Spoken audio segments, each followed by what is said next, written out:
지금 그것에 대해서 지금 평가를 받고 있는 겁니다. 그러니까 그 평가를 누가 하고 있냐면 시장 참여자들이 하고 있는 거죠. 그렇죠. 분노로서. 야, 이 가격이 말이 되냐? 응?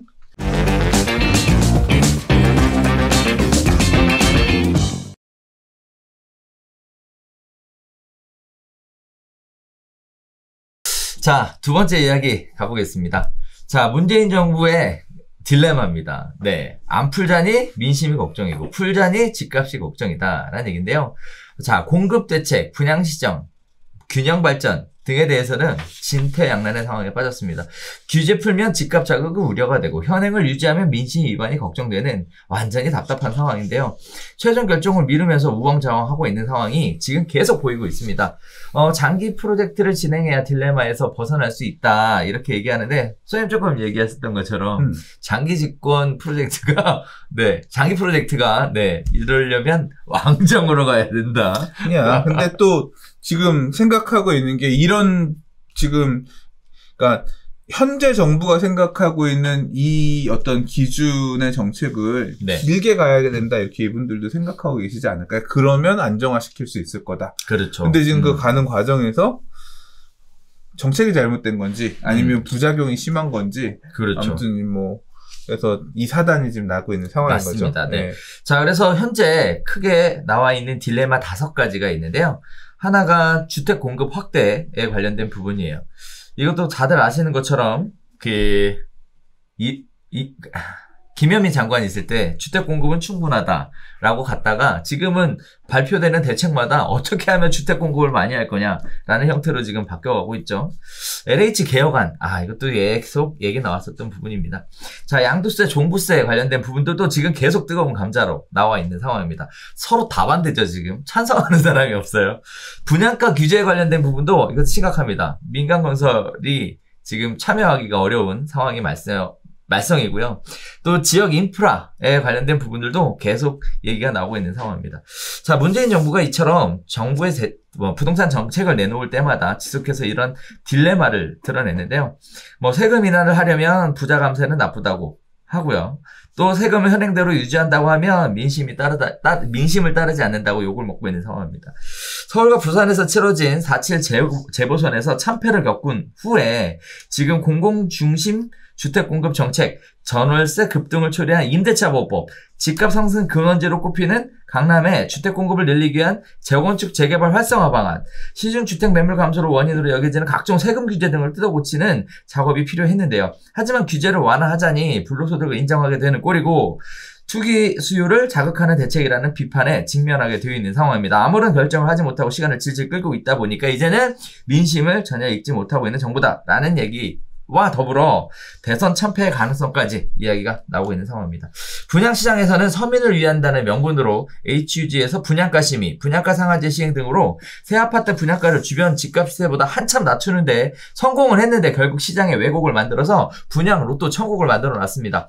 분양을 앞둔 서울시 레미안 원메일리는요, 당첨되면 10억 원 이상의 시세 차익이 나는 상황이고요. 역대급 시장 왜곡을 방치해서는 안 된다며 시장 상황에 맞게 분양가 규제를 손질해야 한다는 목소리가 나오고 있지만 역시 민주당 지지층과 시민사회의 반대 목소리가 상당히 큽니다. 지역 개발 사업도 마찬가지입니다. 국토균형발전 차원에서 GTX 노선 연결, 가덕도 신공항 건설 등 온갖 수건 사업을 검토하면서 추진하고 있으나 한편에서는 역대급 재정 투입으로 인한 비판, 인프라 중첩에 따른 비효율, 선거용이란 비판을 받고 있습니다. 역대 가장 많은 100조 원 가까운 예비 타당성 조사 면제 사업을 추진하고 있지만 적극적으로 추진을 해도 오히려 욕을 먹고요. 하지 않아도 욕을 먹고 있는 사면 초과의 상태입니다. 자, 문재인 정부가 겪고 있는 딜레마가 자초한 측면이 굉장히 강한데요. 여러 가지 얘기들이 나오는데 처음부터 이분법적으로 서민과 건설업계, 무주택자, 다주택자 등으로 선을 긋고 시작하다 보니 둘의 경계가 모호해진 상황에서 스스로 우왕좌왕, 갈팡질팡하며 혼란스러운 모습을 드러내는 거 아니냐라는 이야기들이 나오고 있습니다. 자, 정부가 딜레마에 빠지면 두 가지의 선택을 하게 되는데요. 책임을 다른 제3자의 조직에 미루거나 결정을 지연시키는 이런 경향이 강해지는 상황입니다.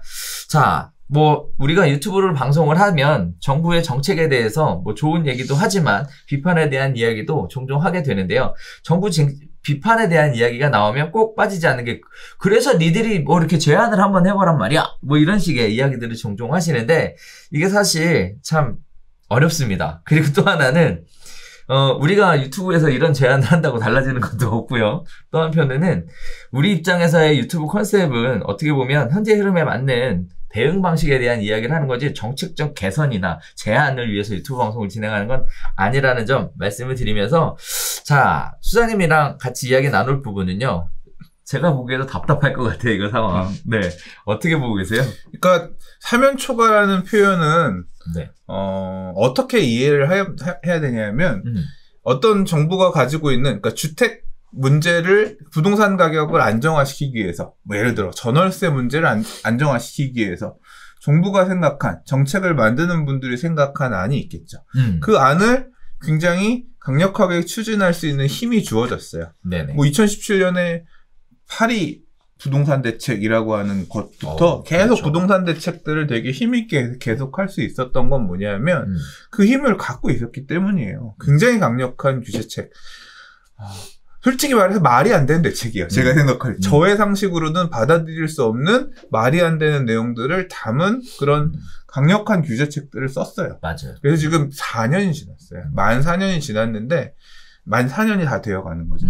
근데 결론적으로 얘기를 하면 그러한 강력한 대책을 썼음에도 불구하고 상황이 더 안 좋아진 것에 대한 반발인 거예요. 그러니까 사면 초과라고 하는 게 그렇게 하면 안 돼, 이렇게 해야 돼라고 하는 게 옛날에는 당연히 그 시절에도 그렇게 하면 안 되라는 목소리가 있었지만 한편으로는 아니야, 빨리빨리 해서 잡아라는 목소리가 있었다고 하면 지금 뭐냐면 그렇게 하면 안 된다니까 계속하네. 이 목소리가 더 커지다 보니까 이제 싸울만해진 거죠.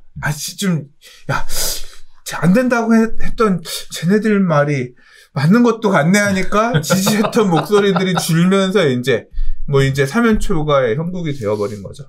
한마디로 얘기해서 자초했다. 지금의 이 상황을 자초했다.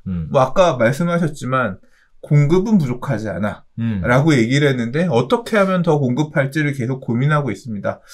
얘기를 꺼내는 것도 결국은 군인들의 입으로 얘기했었던 정책을 완전히 뒤집어 엎은 거잖아요. 그러니까 맞아요. 정책을 뒤집어 엎은 게 아니라 자신들이 판단을 잘못했음을 시인하고 기고 있는 거잖아요.